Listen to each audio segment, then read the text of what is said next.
Let's just wait for that to go live.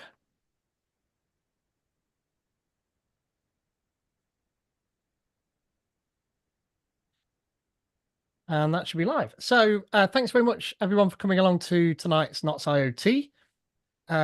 We run a nice, safe meetup here. So we've got a code of conduct in place. There's lots of words on that particular slide, all important. But really, the last one there, be kind and considerate to others. If you do that, then we're going to have a good meeting. I recognize most of the names, if not all of them, in the list of attendees. So I know that you're all a bunch of good folks, but if anybody feels as though, they're being made to feel uncomfortable in any way, then send me a direct message here on Zoom and welcome, Stefan. We'll deal with that in a nice, efficient way and make sure that everybody's happy. So that's good.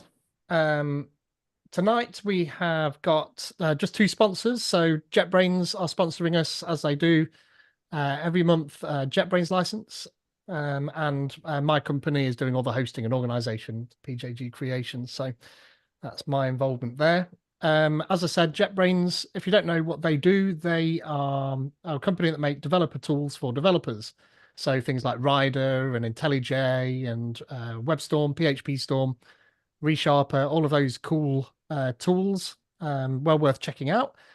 And if you tweet on the hashtag NotsIoT tonight, then one lucky person will win a single product from their suite of products for 12 months.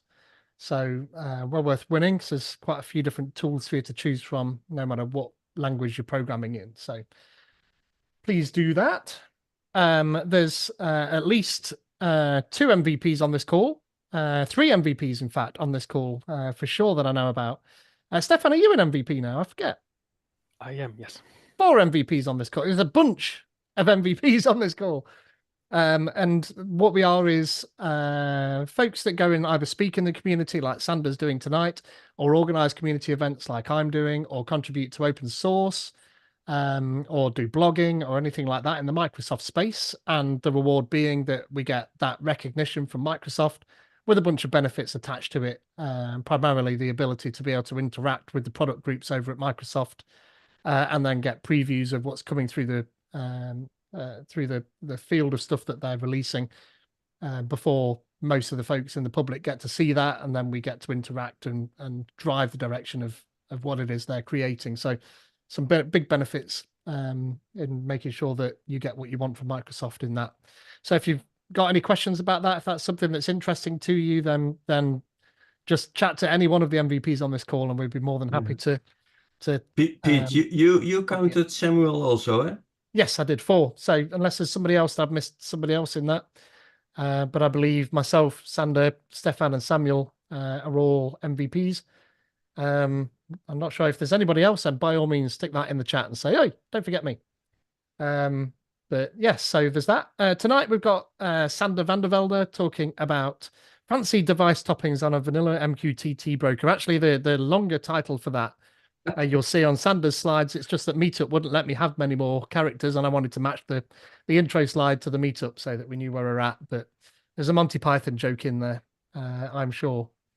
So moving on from that, next month we have got a very special Raspberry Pi birthday event on the 29th, which is their birthday. Luckily, that falls on a Thursday, so it matches at least the evening, but normally would be second or third week. But we'll do it right at the end of the month. Also, I'm not here in the middle of the month because I'll be speaking at NDC Sydney, so I wouldn't have been able to do it then anyway.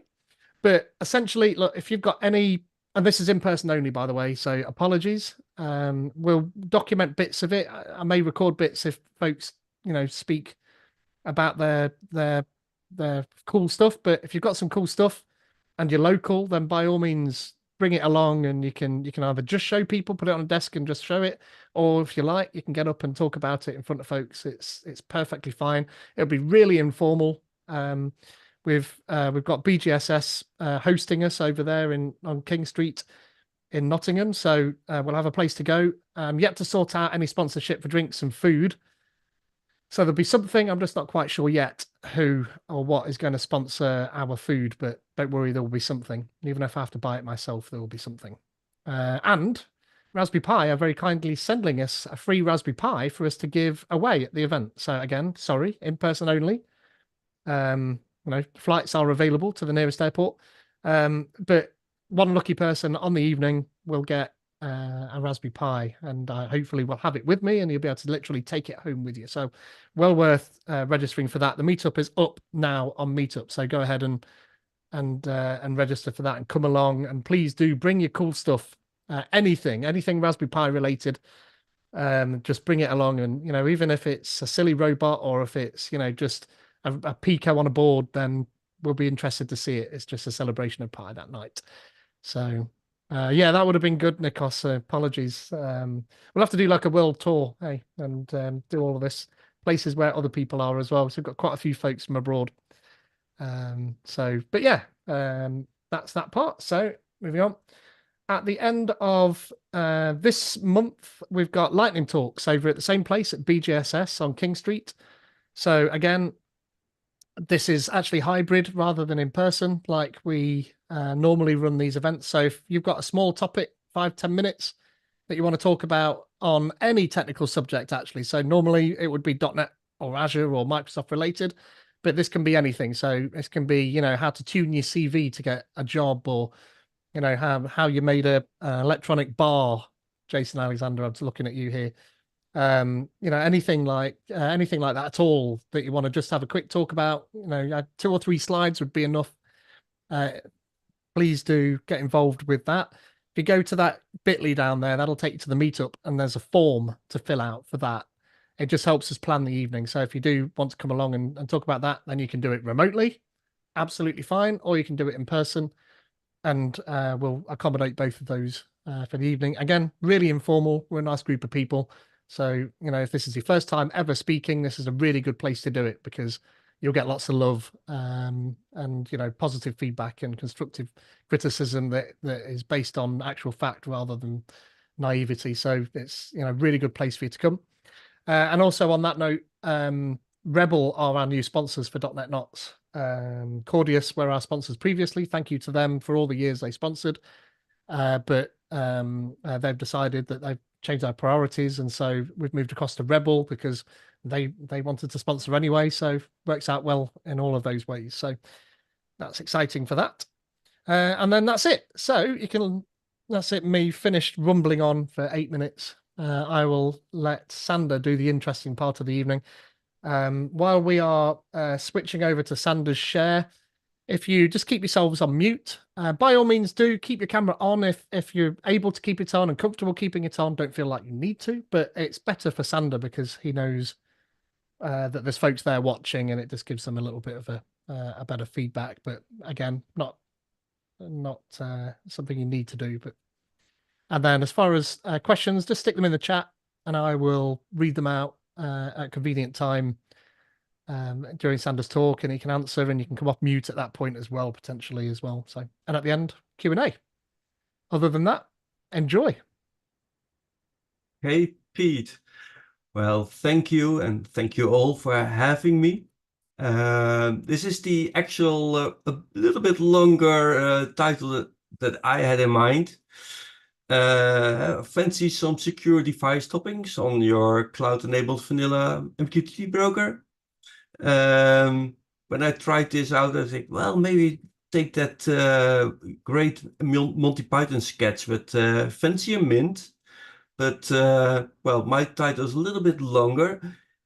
If you have a suggestion, put it in the chat. And can people see me?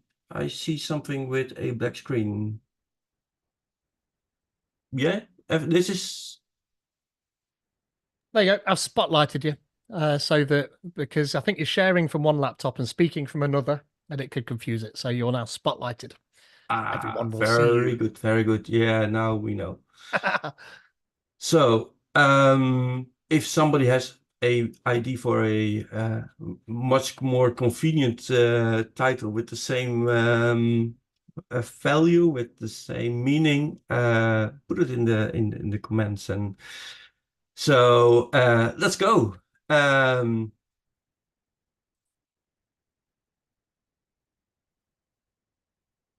Something about myself. My name is Sander van der Velde. I'm from the Netherlands. Sander, that's short for Alexander. So now you know. So I'm not named after some industrial machine or something like that. I'm a Microsoft MVP. Already back in 2017, I got a MVP of all my community work for all the community work that I did in the Azure IoT category. But next to that, I'm a senior IoT solution architect at Alten in the Netherlands, which is a company which does consultancy for high-tech companies. If you like to get in contact with me, I put in some links in here. Also my Twixter handler. Today we will talk about MQTT and how it's done in the Azure cloud. But first, one step back for those who are not that much familiar with MQTT, a little context so you get acquainted with the naming convention or the names that we will use, the stuff that we will use today. MQTT is a transport protocol. It is for machine-to-machine communication or machine-to-application communication, etc. And it works with a broker in the middle.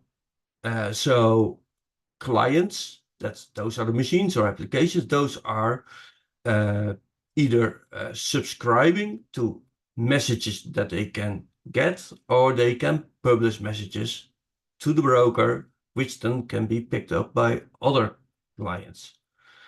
So how do they communicate? Because you need some kind of channel to communicate, and that's called a topic. So in this case, we have a topic on the left coming from used by a device on the left. The MQTT client uses the topic called temperature, and it publishes a value on it 24 degrees Celsius. That is picked up by the MQTT broker, and here we see to the right two clients who are subscribed to the topic called temperature. So both are able to receive it. And what I see here that they can also, they can receive it. Of course, they can try to post on that same channel too. That's allowed.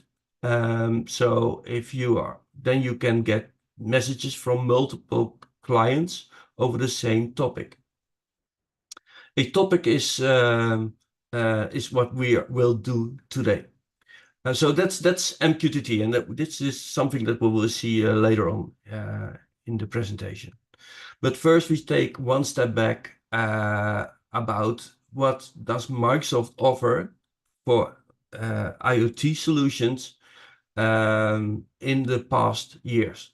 Somewhere in 2016, Microsoft started with offering IoT solutions in Azure. It first started with an Event Hub, which is great for publisher subscribing, a little bit like what the MQTT broker does, but well, in a Microsoft way. That was great, but all devices were sharing the same key. So if one is hacked, then probably all machines are hacked. So maybe it's better to give each client its own security key. And with that, Microsoft started with the IoT Hub, which is now our main go-to IoT broker in the cloud to send data to the cloud and receive commands back on the device. It supports a number of protocols, including MQTT and AMQP, which is also a protocol like MQTT. But the main disadvantage or the main thing that you have to know about IoT Hub. Yes, it does MQTT, but it only supports a handful, a limited list of topics. Because Microsoft is thinking about, well, each device has its own security key, and with that I can have a so-called device twin, some logic in the IoT Hub with a state of the device. So everything that is supported with MQTT is to either work with the device twin or to send telemetry towards the cloud. Well, if you have one IoT Hub in one region and you have your devices all over the world, then probably it's better to have multiple IoT Hubs all over the world, because then you have lowest latency. So Microsoft then came up with the device provisioning service, so you can pick the nearest IoT Hub. If this is too difficult for you, you're not a programmer, Microsoft also offers a software as a service solution. It's called Azure IoT Central, which wraps the IoT Hub and the device provisioning service and lots of more services, like a stream analytics solution for handling streams of data and querying them and sorting them out to different outputs. And Microsoft also offers a digital twin solution. So you have a 3D representation and you can put a rule engine next to it to represent the state of your devices or your solution. Well, we are working with time-related facts, the telemetry that we send. So what about having a time series database? Well, Microsoft offered and still offering a service called Time Series Insights, but it will retire March 2025. So you better start moving over now to Azure Data Explorer, which is the bigger brother of what Microsoft is offering regarding time series databases. And I use it already for quite a while, and it's stellar.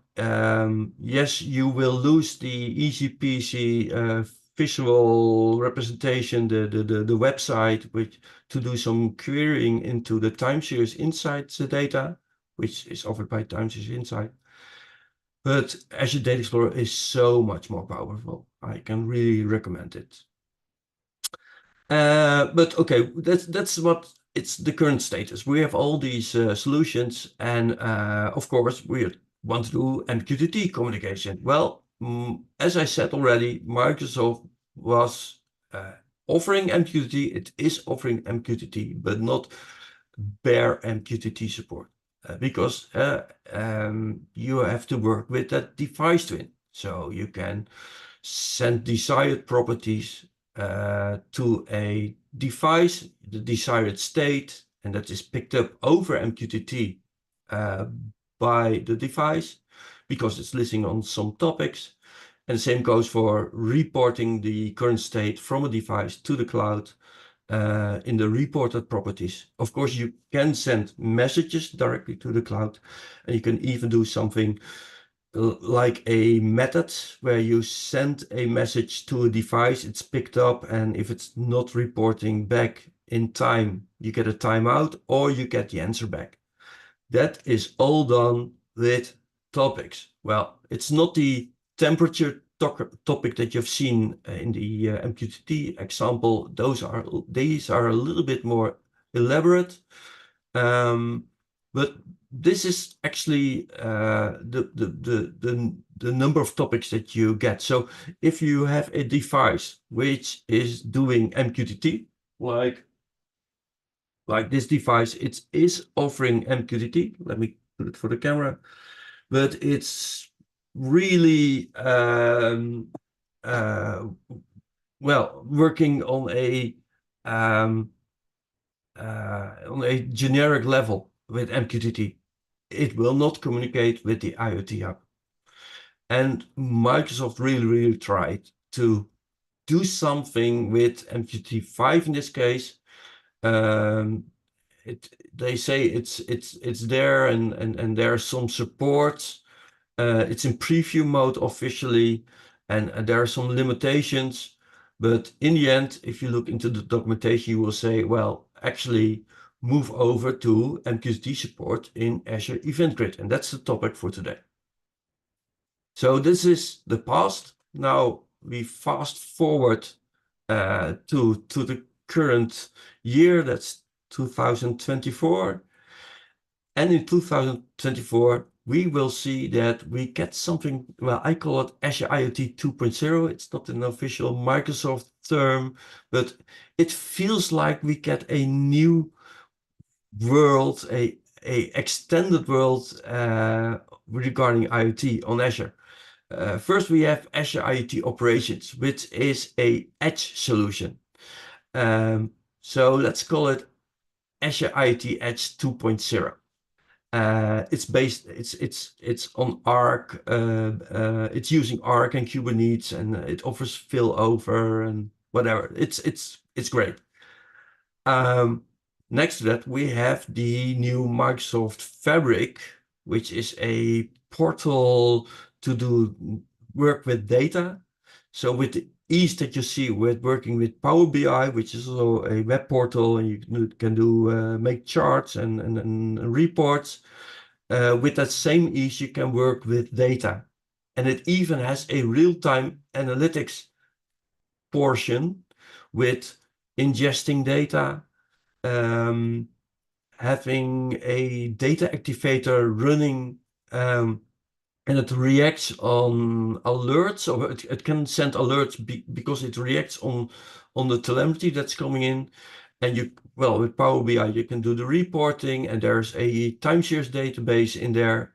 That's actually Azure Data Explorer, but it's called a KQL database. So that's for me, hey, that could be IoT Central 2.0. And then we have the topic for today, that's the Azure Event Grid namespace with vanilla MQTT support, which is an IoT gateway. And it is something that can stand next to the IoT Hub. But I'm not going to call it IoT Hub 2.0 because it's a different service with actually a different use case, which we will see in the few minutes from here. Also, this one, it's in GA, but it still comes with a number of limitations. It's listed.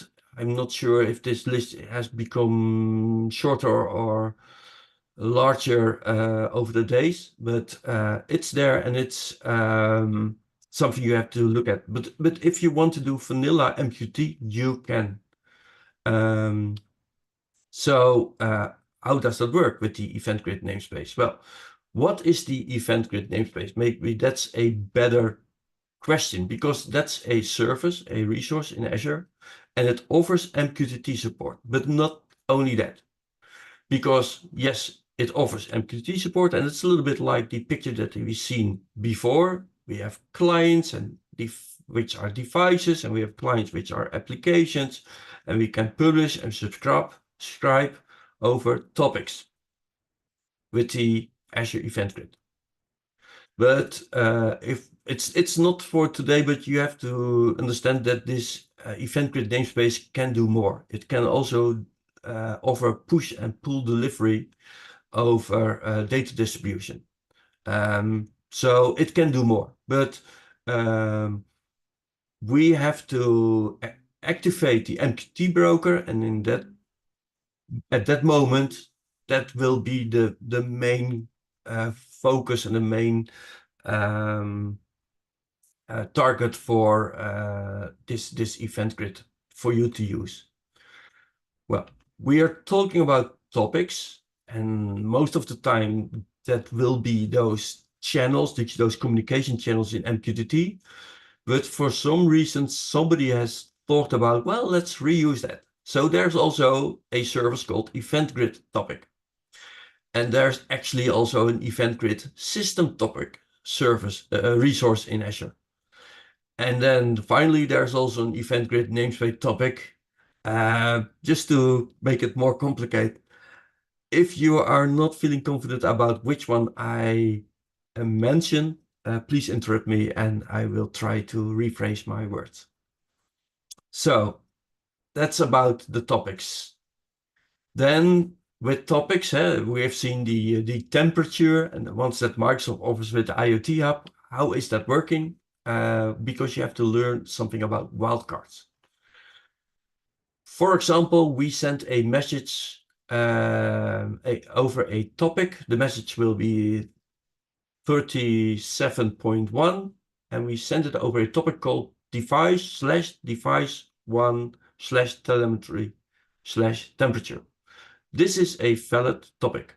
You can do something with like a tree-like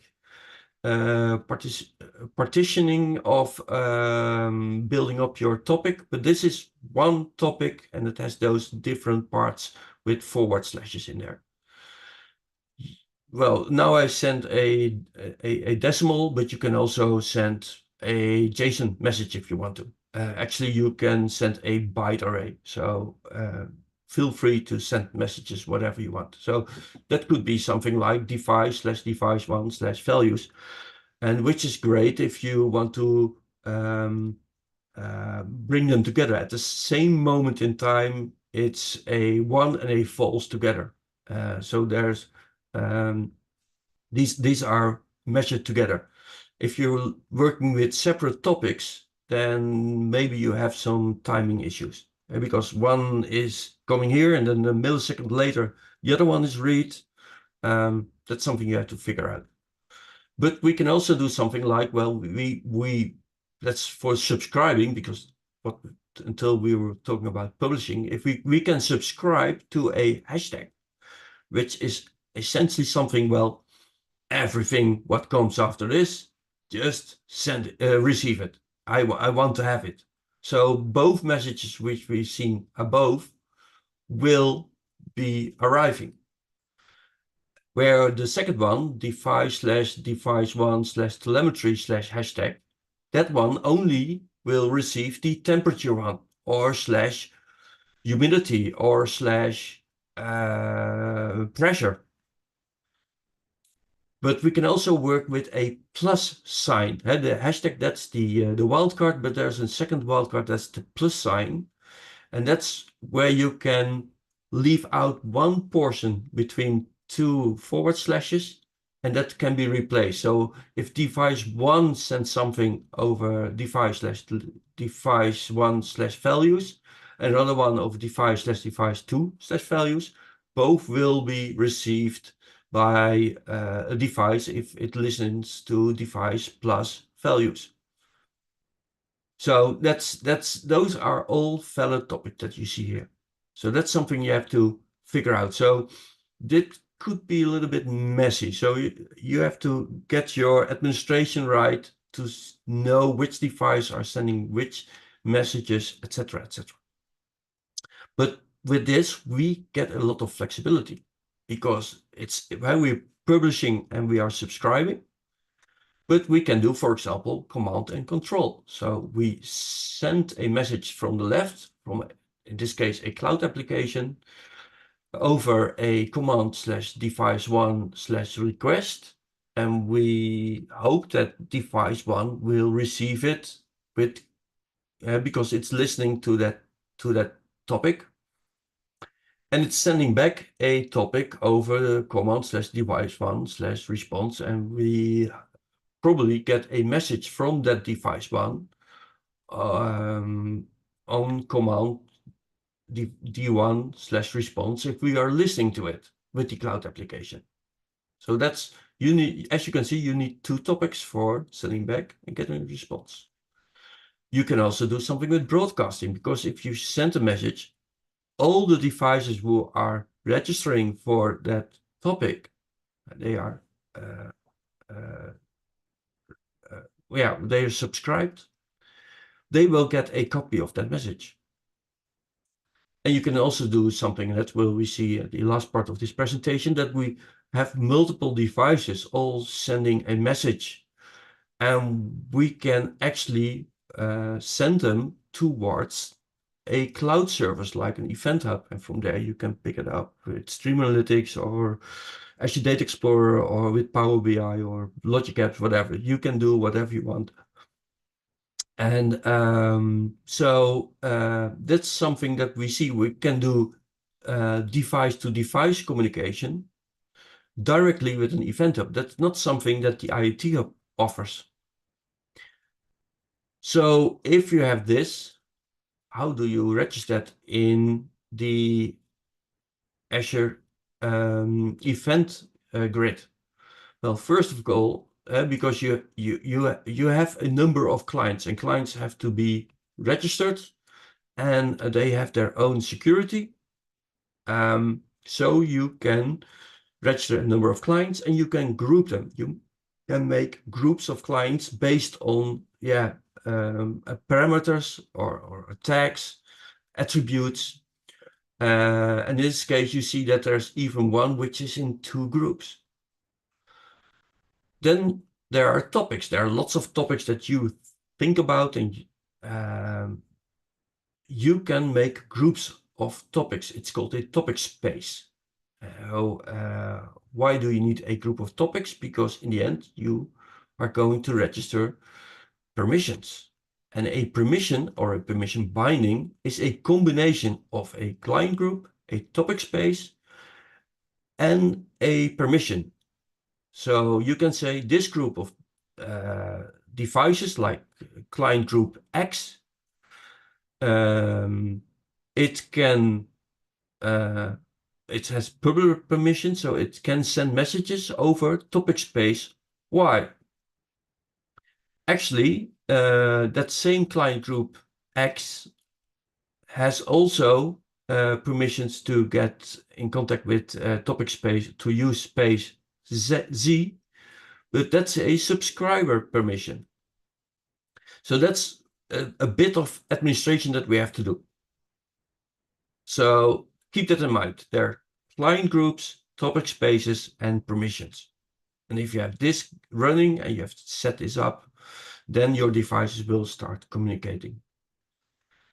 So with that, we have a starting point, that we have the context of what is MQTT and what can we expect from the event grid. So let's try to figure out how that works. Let's have a demonstration. So I move over to, in this case, the Azure portal, and I have made a resource group with, let me check the time. Yeah, with 2 event grid namespaces in there. And today we start with the basic one, of course, because the other one is advanced, so that would come later, I think. And as you can see, I have MQTT enabled. If you create a event grid namespace in the configuration, you have to enable the MQTT broker. So there are some resources created in the back end. Once it is ready, it cannot be disabled, it cannot be stopped. It's there, and you can use it. Once you have created it, you get this extra endpoint. This is actually the endpoint that devices will use, or applications, to communicate with this broker. This is the MQTT hostname. And with the hostname also comes a port, and that's a little bit different from normally. Normally the port is always 1883, 1883. But for some reason, Microsoft has 8883. I'm not sure why.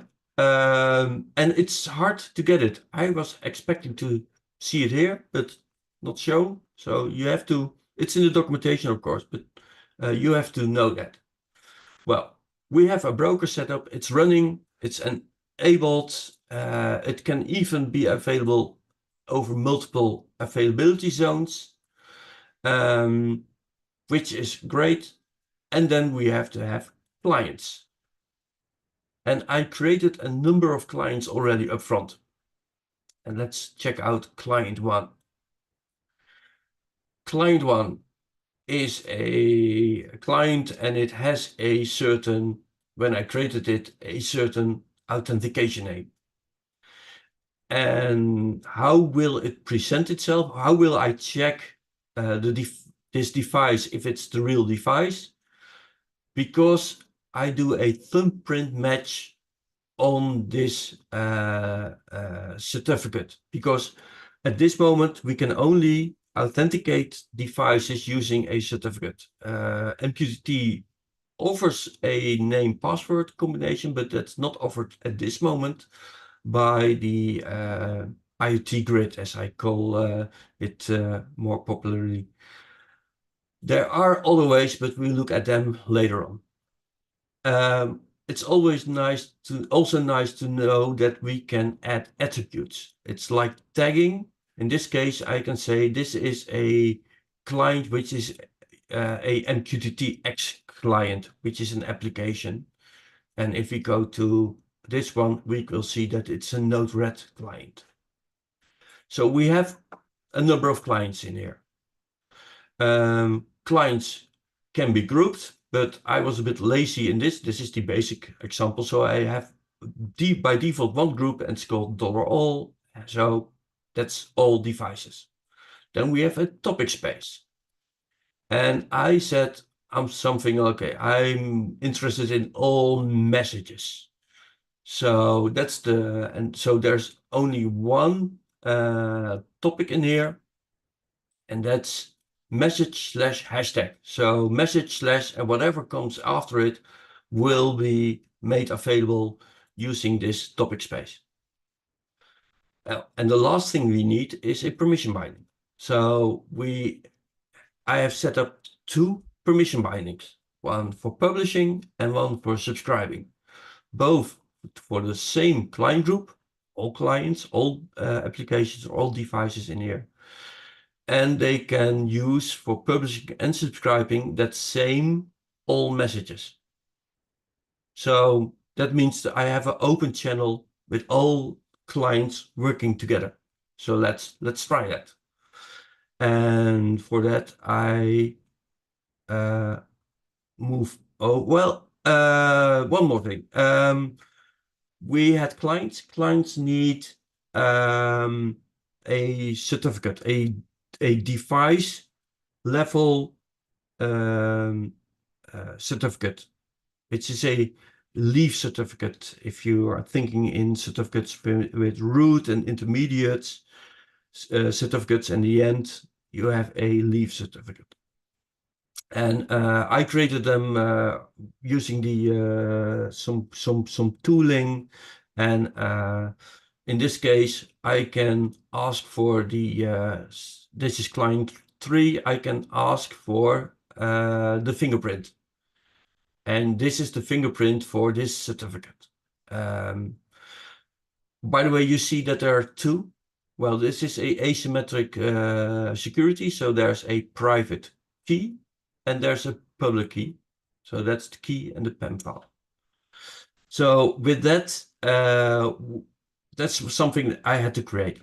Let's use a client. Let's try to figure out how we can send data. And for that, I use a tool called MQTT X, which is just a it's a application that can host multiple clients, and you can test and your connection. So what I did, I already created a number of clients. Well, you remember client 1 had that attribute that it was a MQTX application. Well, actually, this is it. And if we look, then you see that I use the endpoint, I use the correct port. We are using the channel itself, the topic, the MQTT transport layer is secured with a certificate, and we also need a CA or self-signed certificate for this device to authenticate itself. So as you can see, I uploaded the PEM file and the key file, and I gave it the username. So to get this working, you need an endpoint, you need the correct port, you need to supply a username, you have to say that you're using TLS for communication. It's not plain stuff that you are sending over the internet. And you have to supply a certificate. So if I go for connect to the upper right corner, and it is connected. And with that, because it can send messages and can receive messages, sending is done in the lower right corner. So this is the topic that you give, and this is the message that you send. And you can receive messages or information over multiple topics in this list here. And you can see that I have something like message slash hashtag. So let's connect two other ones, because I created a number of clients. And here we have a client 3 and client 1. All three are sending. So let's send a message. I click the button. And as you can see, we have sent a message. It's picked up by the other ones. And they received it. This one received it also, with the topic in there and the client in there. And if I do something like this in here, this is not a topic that we registered for. So if I try to send it, it's not picked up by the other ones. Actually, this tool will try to reconnect again. So let's fix that again. And I sent another message, and again, it's picked up by the other ones. So this is how it works. You register a device, you figure out the certificate that you need, and you distribute it to your client. You connect, and you start sending and probably also receiving. So this is a nice thing. Well, Sander, nice to see it in this application, but are there other clients which are more interesting in the stuff that I want to do at my solution? Yes, I can say for that, I have another client, and that's actually, and I have to figure out where it is. I have started a Node-RED client. It's Node-RED is a application, and it is able to work with flows of data. You can add extra steps in there, like in a or states, or in a how's it called? A finite state machine, something like that. Finite state machine, yeah. Yeah, that's you get a message, you do something with it, you pass it on to another step, whatever. Let me demonstrate it. So actually, because I have it running here, and I already set it up.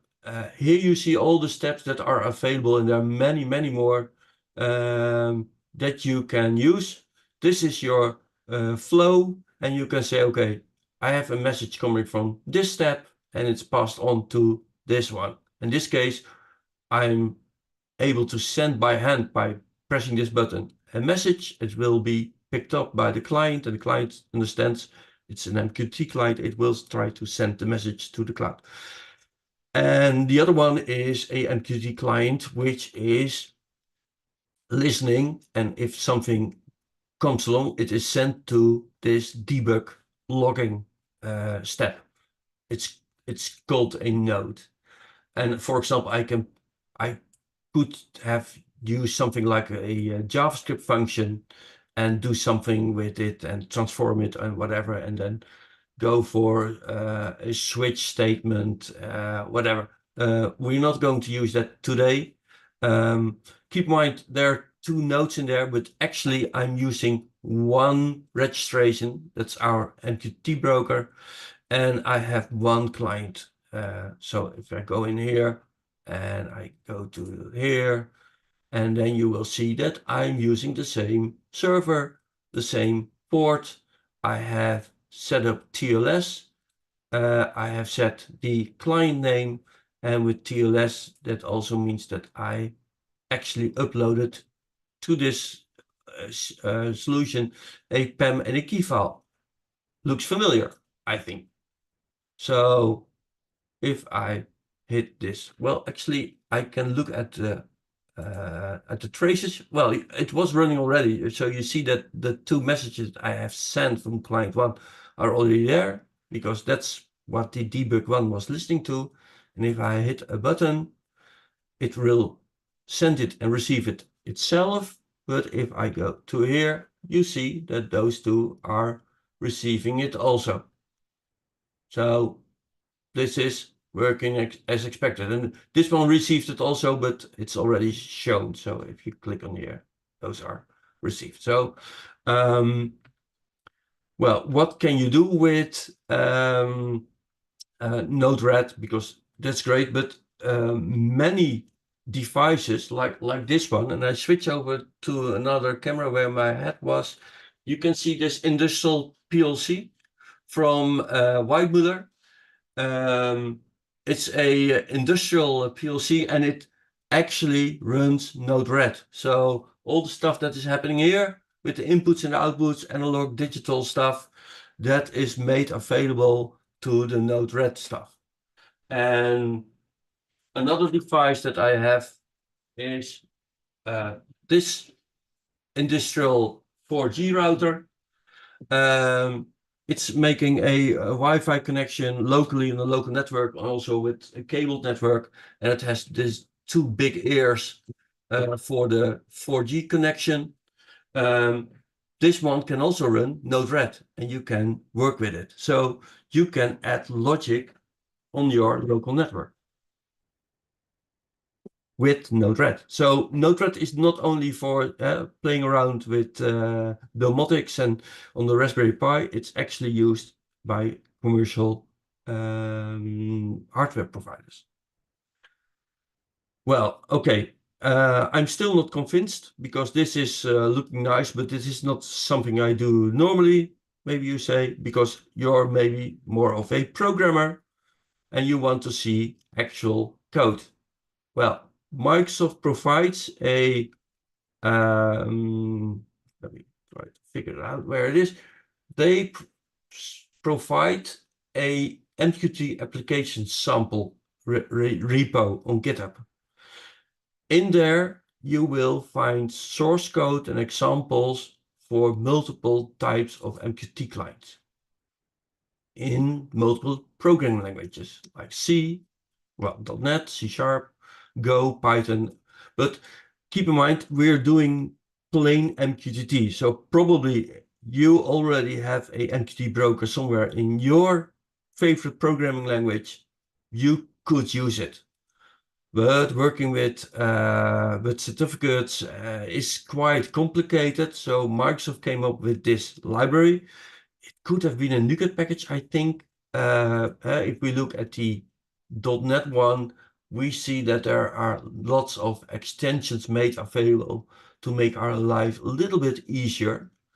And because if you make use of this, all you have to do is something like this to make a connection. So this is a connection. And actually, I will demonstrate it. I have a C# application running, which makes a connection to the broker. As you can see, I just added a console app next to that extension library. I make a connection with the broker.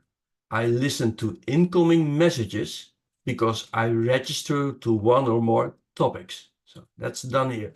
At this moment, I register for one topic, but I can register for 1, 2 more topics, and all will send the messages towards this event handler.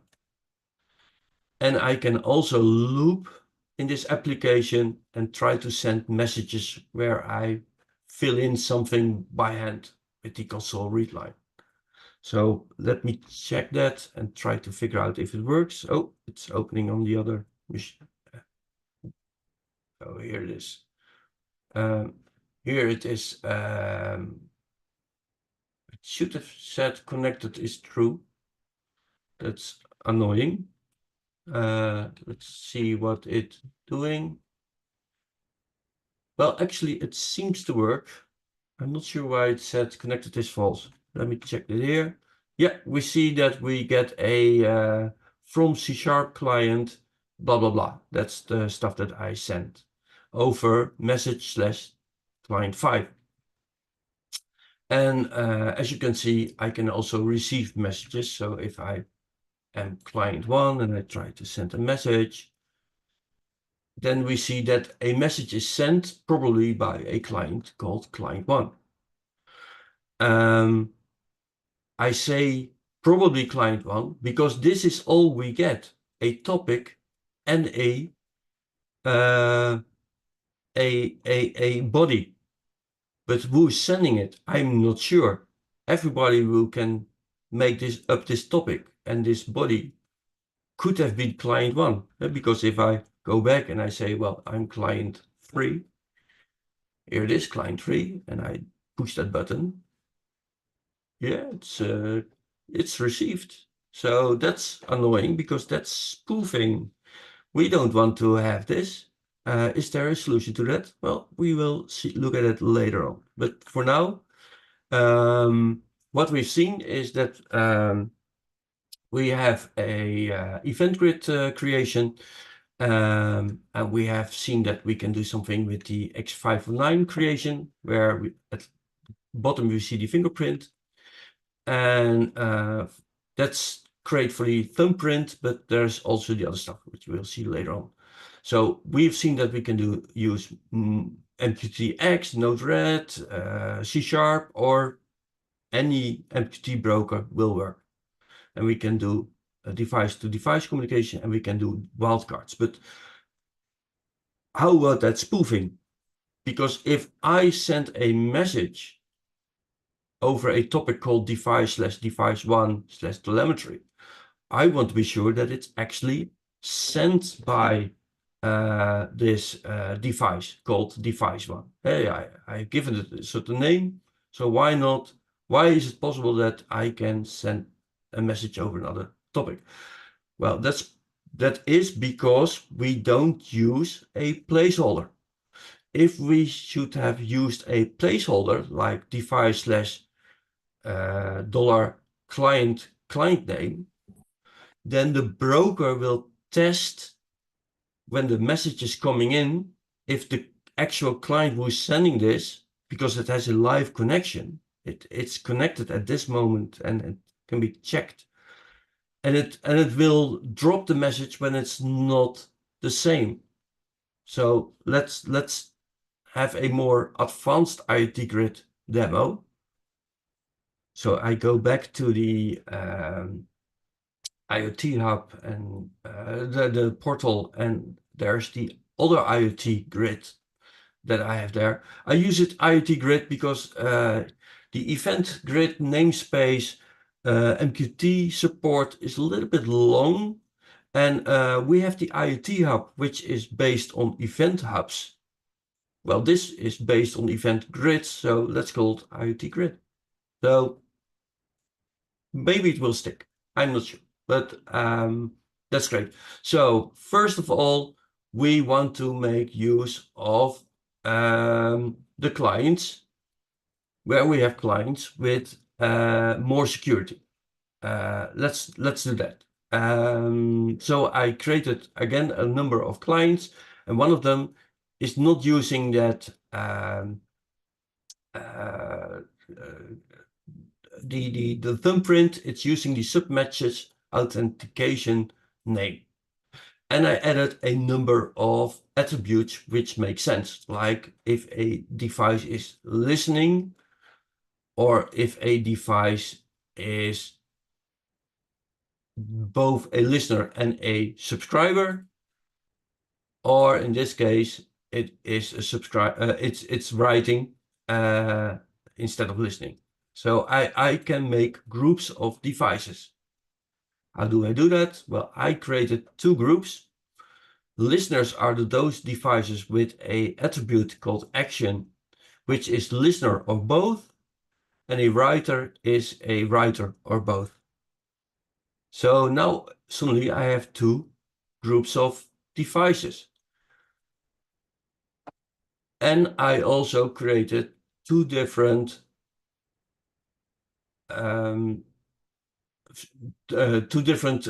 topic spaces. One is for a writer, and here you can see that I use something like device/device client authentication name/telemetry. Let me copy that.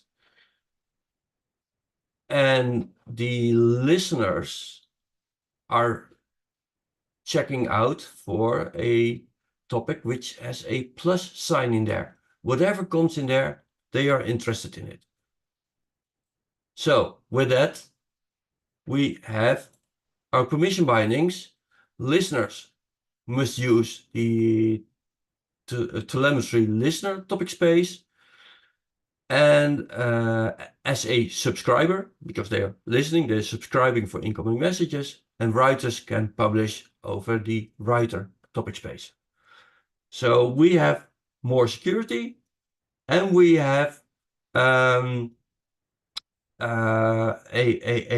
anti-spoofing solution. So let's check that out. And again, I use the MQTT tool for that, and I already registered all the devices up front. I have two listeners, that's client 6 and client 9. By the way, from a client perspective, client 6 and 9 are doing the same. They just provide a certificate from their side. And number 8 is a writer, and number 7 is can both write and read, or subscribe and publish. So you see with this one, with client 7, that we are listening for the plus. We are able to send a message, but that should have been something like this. Client 7, and the authentication name is out, and ID. Do I put that correct? Let's try it. And 7 is, oh, I still have to connect it, of course, and cannot test.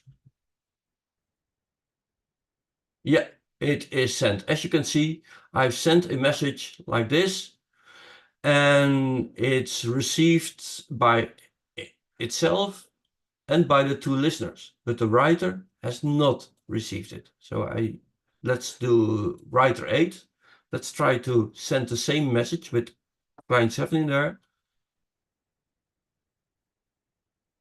Nothing happens. It tries to reconnect, because I do something which is not allowed. So if I do this, then it's sent, and you can see that it's received by the one with both read and write capabilities, and the other one with only read capabilities. So we have proven that we can prevent spoofing, which is great. The only thing that I want to show also is with client 9, we had that other way of authentication, as you remember.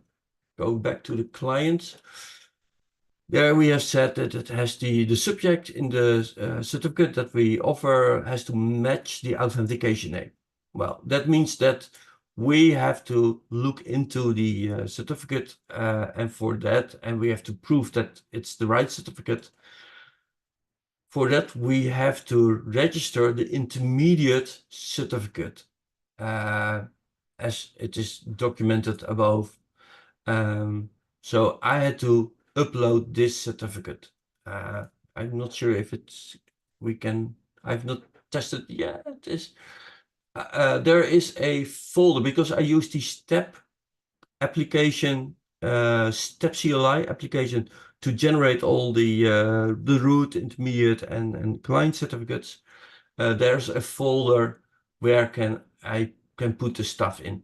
And I get the root certificate and intermediate certificate. So if you don't do this, then or you have registered another certificate here, then the client is deriving from, you will not be able to communicate. So that's how this works.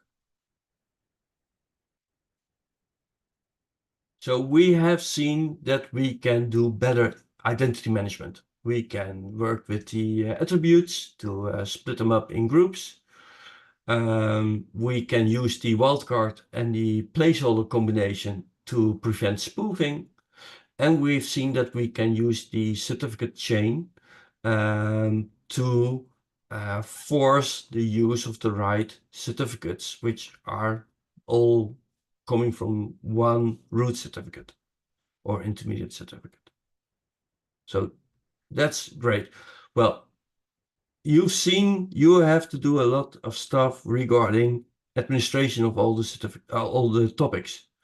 Last week I was notified there's a GitHub repo from Nikos, and he's trying to figure out if he can turn all those topics into something like an API, like I ask for something and I get an answer back, which is more like a REST-like call. If you're interested, check it out. Seems promising. I've not used it myself, but it seems promising. So a shout out to Nikos for his great, project. Well, last but not least, we want to see if we can do the last part, where we can route incoming messages from a device or multiple devices into the cloud, into the Azure cloud, into a resource like an Event Hub, so we can reuse that stuff when we want to build a full end-to-end IoT solution with dashboarding, alerting, whatever. Samuel, quick Yes. question.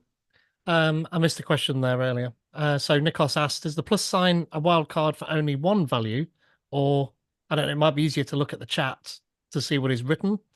Oh, it's to be clear, it's only for one value in between two forward slashes.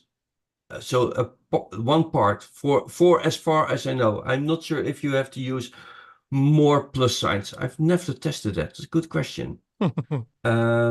But for as far as I know, it's only for one part. Okay. And But Samuel also asks, oh, go on. That's quite easy to test, of course. So Samuel when we asks are question, by the way, there's another question.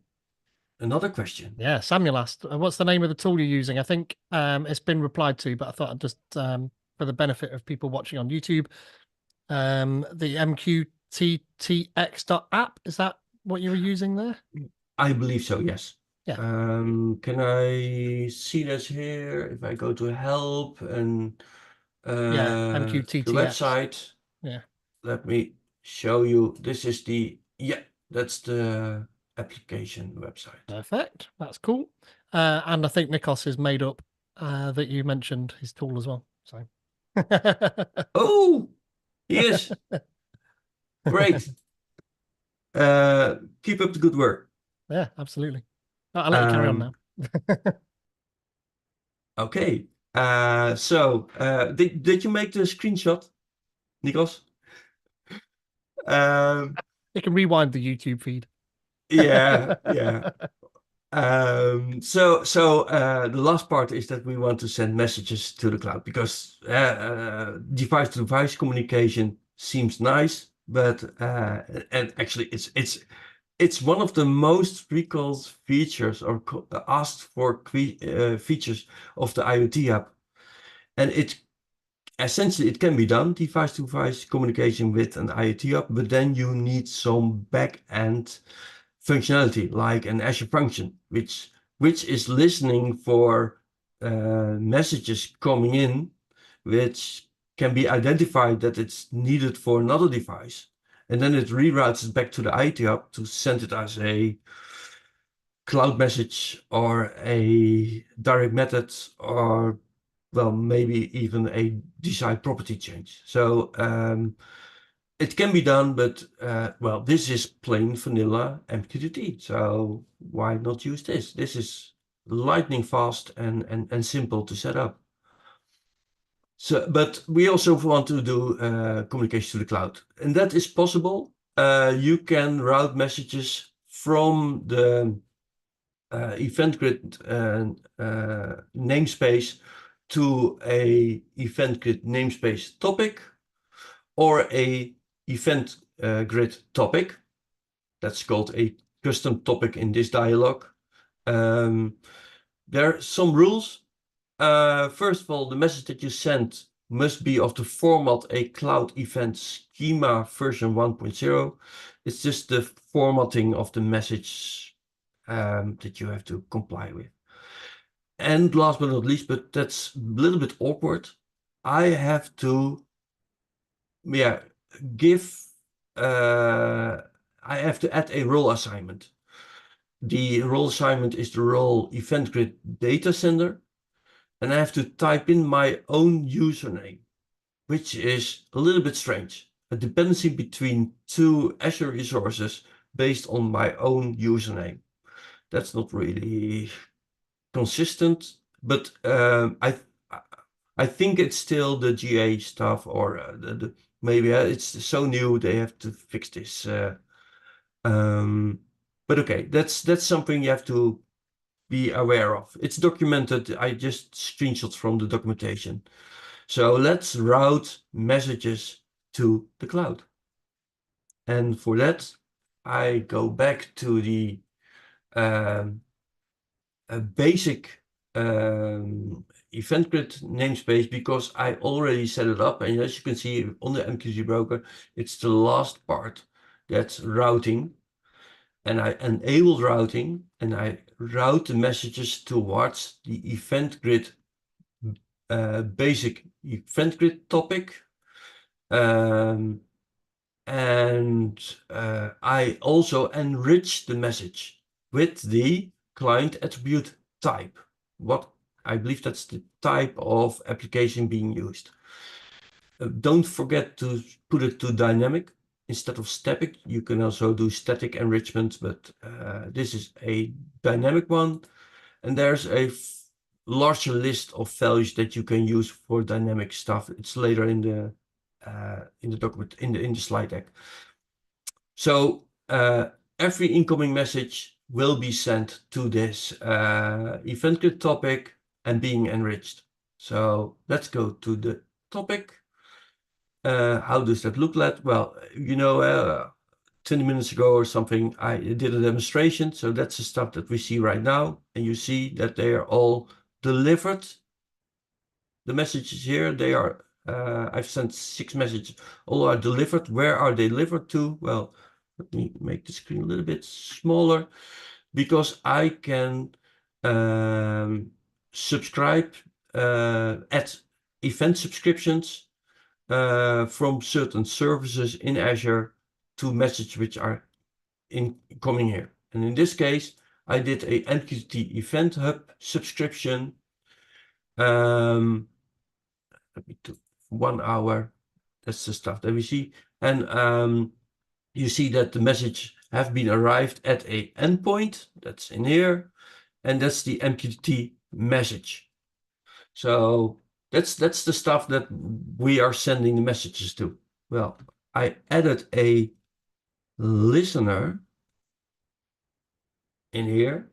And here you see that the message that have been sent, and this is just a listener, the messages that have been sent are actually arriving. And you see here MQTX. So why not go to the C# application?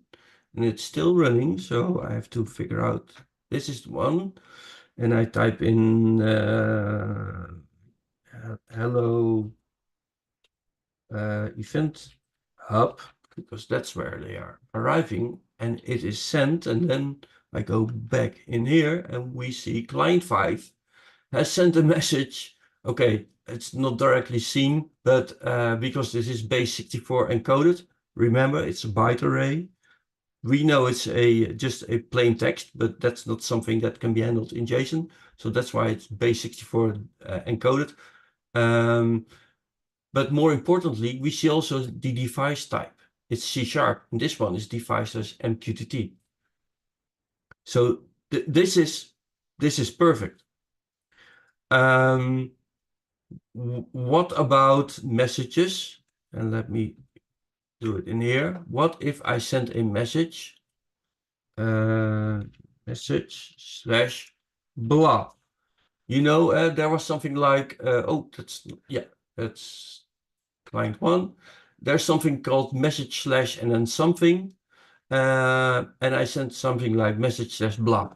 Let's see what happens. I sent it. It's sent and received. The other ones pick it up. What about my Event Hub? It's not picked up. As you can see, it's not there. Well, is this broken? No, it's not broken, because if I do in client 42 and I do send, it's picked up. Client 42 is in here, and it's MQTX. So why did that one message not arrive at the Event Hub? That's because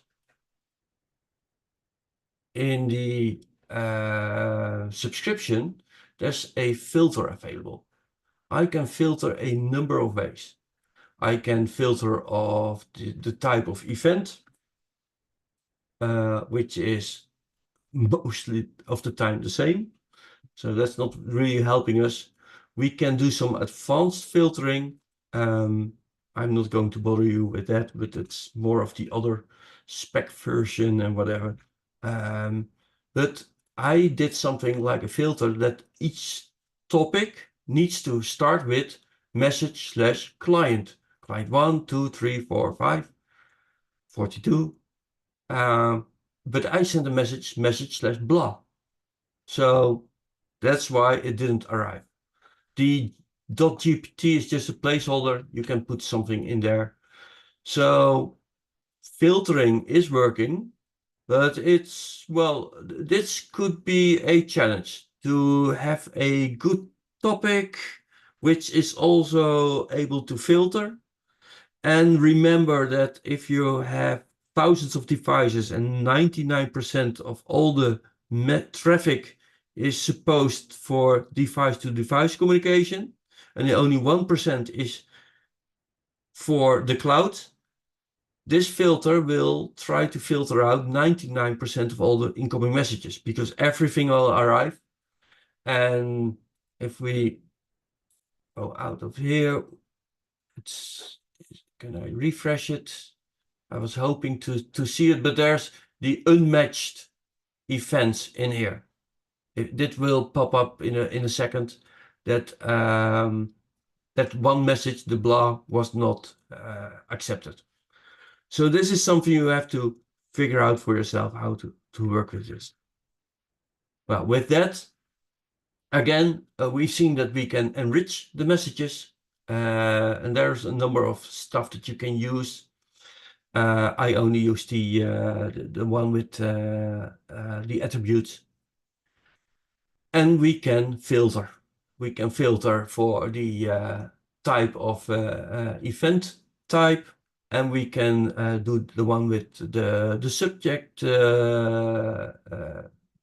begins and ends, which is listening for the topic, and we can do some other stuff. And as you can see here at the bottom, the unmatched will be filled with messages which are not being sent, or will be counted.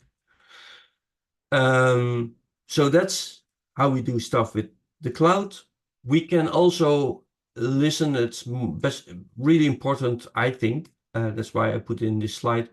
We have an Event Grid system topic. That's another topic in Azure, another resource in Azure, and that can be used to listen to the device lifetime when a device is created or updated or deleted, which is interesting for audits or if you want to relate that to when was data coming in for the very first time. And also connects and disconnects, which are live. So if a device connects, it will get sent a message to this event grid system topic. Disconnect the same. And that's different from Microsoft, the Azure IoT Event Hub, which checks the connectivity once every minute or so. So if a device is connecting, disconnecting, etc., etc., etc., you will miss that with an IoT Hub. Here you can see it. So maybe there's a use case to combine these two. And last but not least, there's lots of monitoring available regarding MQTT. This is just an example with the monitoring metrics which are there at this moment. So to conclude, the IoT Grid that we have seen today is an additional branch. It's a new service made available for Azure IoT, like 3 resources of Azure resources. It's just an extra thing. It offers MQTT, and you can do device-to-device communication, and we get that disconnect and connect directly. It's still in GA, and it's not a substitution or replacement for the IoT Hub. Please be aware, it's another service with another purpose. The IoT Hub will stay there according to Microsoft. So don't be afraid that you have to rebuild everything again on this service. You can still use the IoT Hub, and you can also start projects with IoT Hub. There's no device twin, but yeah, maybe we'll come up with a solution for that. There's no device provisioning service at this moment. So you connect directly to an event grid namespace. Probably there will be something similar with the device provisioning service. And there's no edge solution like Azure IoT Edge. But on the other hand, Azure IoT Operations is there, and there are demonstrations where they connect towards this IoT grid. So in the end, compare the features that you need and compare it with the services that are there and make the best choice. How do you do that? Well, first of all, you can read the documentation. In there, there's also a quick start, and there are a number of sample applications available or sample clients. And in the end, most of the stuff that you have seen here, actually a little bit more, is available on a blog post that I've written on my blog website. So I'm Sander van der Velde. Thank you very much for having me. And are there any questions? Great work, Sander. Really good. Really good. I'd like the smattering of GIFs, of course. Yeah, Buster Keaton is a hero, and I love to use his yeah, the gifs about what is happening. Actually, this is one in color. He's one of the untold stories of the black and white silent films, movies from the 1920s and 30s and even 40s. Mm-hmm. But he was rediscovered somewhere in the 50s. Yeah, that's the presentation. Are there any questions that you have, Pete? I've not looked at the chat. No, we've asked a lot of them. Nikos and Ian White had to drop off, so they've dropped off. That's a pity. Yeah, but they thanked you, so you can check that in the chat for that. So they just mirrored what I was saying about really good talk. Thank you. Where are we at? When I'm asking questions like this, I have to be really careful as an MVP asking another MVP questions. So tell me that you don't know the answer to this, but where are we at with device management in this solution? Can you remember where we're at with that? Internally, we know there's movement with this, but I don't know what's public. At this moment, there's nothing to tell about it. Okay, that's good. Yeah, but there's something coming down the But line. That this is something Microsoft are thinking about, I think. So well, with device manager, you mean probably something like a device twin, like part, or do you mean the provisioning service? no, I mean like so you can log, an IoT Hub has got the device registry where you can log in and see Yeah, all your devices, what's connected, what's disconnected, enable devices, disable devices, all of that lot. Um, I don't think you showed us that directly in the portal where you could disable devices, did you? I forget. I it's can't yeah. remember. Oh, okay. If you're looking for enable and disable, it's there. Yeah. It's there. If Okay. you go to the here and we go to the client, it's there. You see Right. enable over here, and if I click one, I can actually disconnect it and save it, Okay, good. and Yeah. it's disabled. And of course, if you delete the complete one, it's gone. It's not Yeah. there anymore. And it can't So connect at that point. if you mean with device managing something like that, Hmm. another feature that the IoT Hub has, of course, is working with tagging.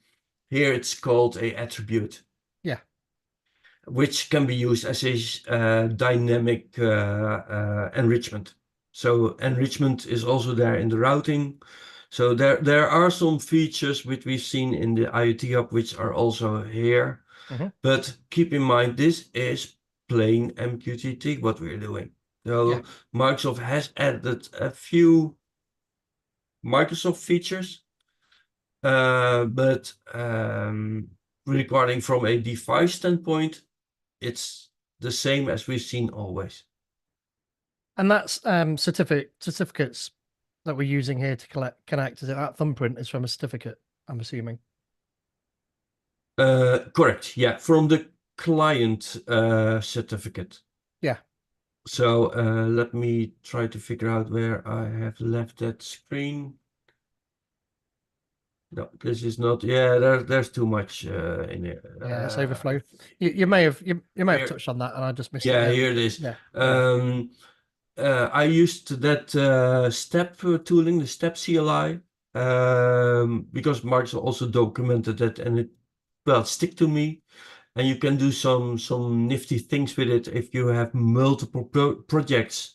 That with step you can create multiple routes certificates living next to each other, and if you create clients, they will end up in another folder, so they are not mixed in one big folder where you have to do a lot of figure out which one is which. So this is really nice tooling. If you want to do something with self-signed certificates, this is great. By the way, I use self-signed. Probably it will also work for official CA certificates, but yeah, I don't have the money for that for a demonstration. So this is quite nice. By the way, as you can see, I directly get the certificate thumbprint. I'm not sure if I can open it up here because normally those certificates they are quite sealed and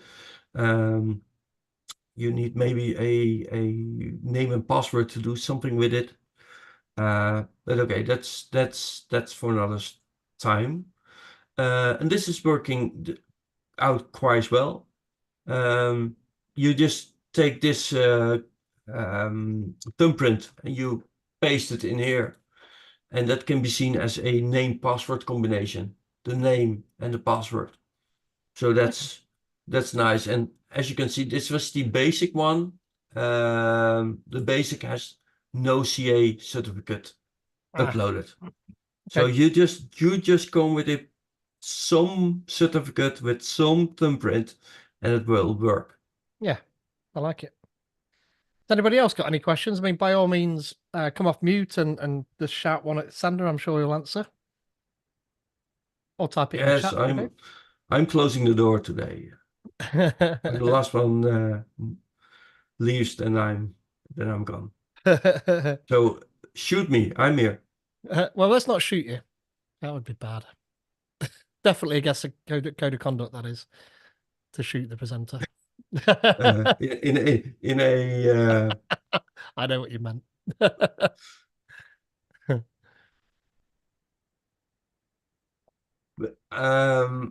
one observation from myself. It's a really nice service. This IoT Grid. But you have to get into the mindset of how this works with the topics, with the topic spaces, with the client groups, permissions. There's lots and lots of administration to do.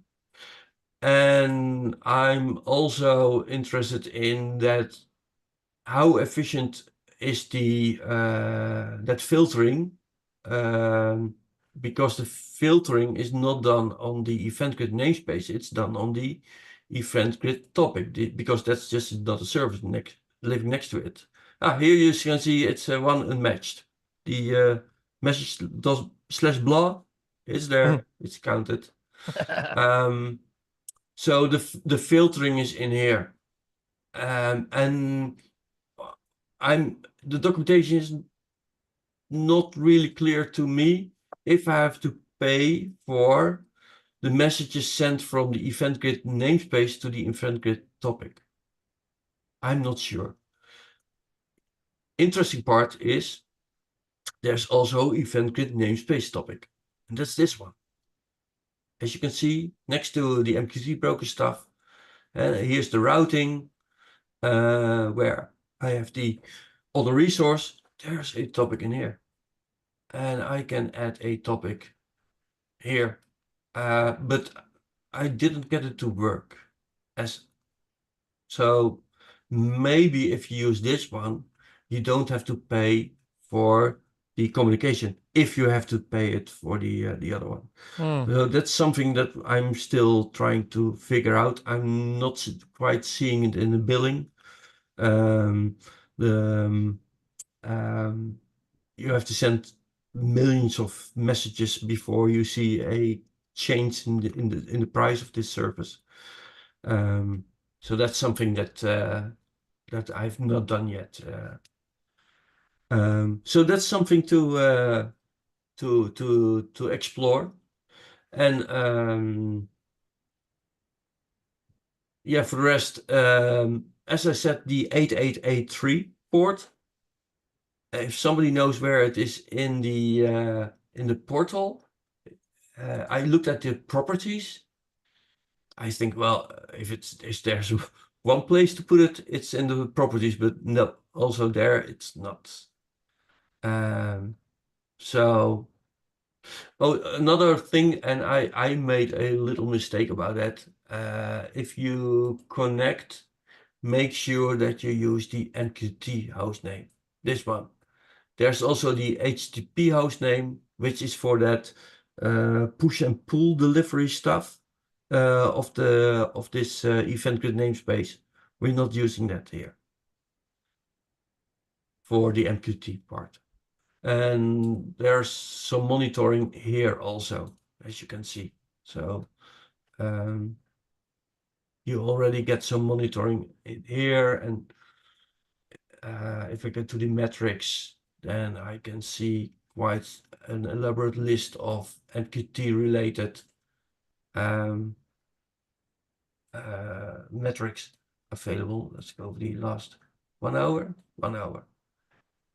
So you see that we connected a number of devices, and it's actually pretty accurate.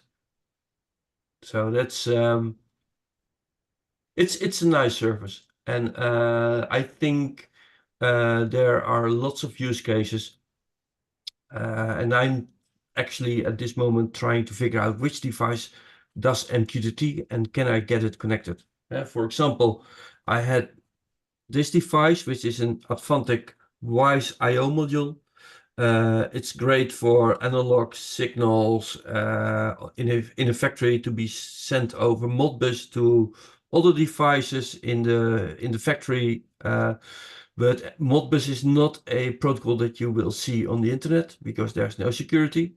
But this device is capable of doing MQTT. The only thing that I found, it can only support a name and password and not a name and certificate at this moment. Maybe there's newer firmware update. I have to check that out. But at this moment, it does not. So unfortunately, otherwise I would have used this one, of course. Yeah, this is a great device to learn Modbus, and well, if I can also use it for MQTT, it's a really nice solution. I love these test devices. Very good. Well, there's no more questions, so all we can say is thank you very much, Sander. That was really good. Thanks very much for coming along. I think this must be at least the third, if not the fourth time you've spoken at Knots IoT. So thanks so much for It's a taking the time and pleasure doing that. being back and to be here. Yes, And yes. and it's both you and the audience, of course, who make my day today. Yeah, so thanks again. And don't forget, again, next month in person, we've got the Raspberry Pi birthday show and tell event, winner Raspberry Pi 5 as well. So well worth coming along to that. And at the end of the month, we've got .NET Knots lightning talks. So either register to watch or come along and give a short talk, by all means, either remote or in person. So thanks very much for that. Thanks again to Sander. Thanks everyone for coming along and watching, and we'll see you soon. Cheers, folks. Bye. Thank you very much.